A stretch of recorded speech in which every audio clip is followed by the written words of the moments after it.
All right, I read the Young Goodman Brown. I enjoyed the story, although I didn't really understand why he was going into the woods in the first place um, when he said goodbye to his wife.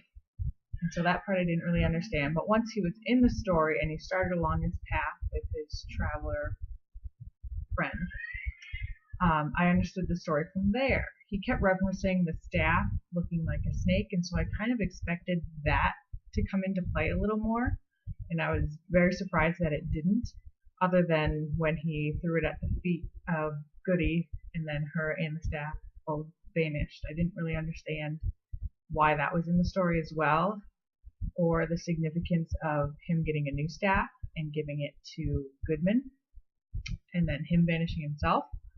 I didn't really know what that character was for, but I assumed maybe he was a figment of Goodman's imagination, and he was just there so that Goodman had someone to argue to other than himself about why he was going into the woods and that he should turn around and go back. And so it wasn't an internal conversation, it was someone he could speak to and argue with about it, that he was kind of the devil's advocate about going into the forest. Once he got there and he sat down and took a break, and he was like, nope, this is as far as I'm going. And then the pastor came by on the horses, and then the story kind of got interesting, that they were talking about, now a young woman is supposed to be covenanted. I started thinking, oh, faith. Like, as soon as they said the woman, I knew that that faith was gonna come back into play. And then soon after she became walking down the road, muttering things, and Goodman knew right away that it was her. And then suddenly she vanished, and I didn't really understand how or why. Then he found her ribbons drifting down from the sky, and so that got him interested, and he wanted to then go through the forest and find out what was happening and where all these people were going.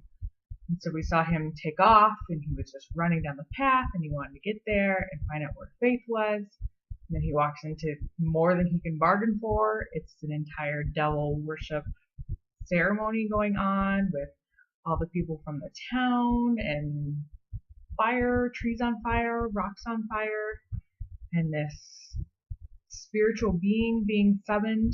I thought it was interesting when they called for the covens or whatever to come forward, that suddenly, like, Goodman started walking forward like he couldn't help himself, like he was driven to respond to their calling. And he had said that maybe he saw his dad, and his dad ushered him forwards, and that's why he was going. And then he mentioned that he might have saw his mom, and his mom was telling him to go back. That was really interesting to me, because he had been talking about how Christian he was throughout the whole story. And now he's part of a devil worship ceremony. I thought that was kind of ironic. And then he wakes up, and he doesn't know if anything really happened, and he sees his wife, and she's all excited like nothing happened, but he's not quite sure. That was another conflict or tension that I saw throughout the book. Like the first part, when he didn't know whether to go in the forest or not. Well, now he doesn't know whether to trust these people or not, because he saw them all around the sacrificial fire. So I thought that was really interesting, and I kind of wanted to read more to see if he would find out if it was real or not. But unfortunately, we didn't get to find out. But I loved the story. I loved the language it was written in, even though it was I stumbled over it a couple times when I didn't understand the words. But other than that, it was a great story.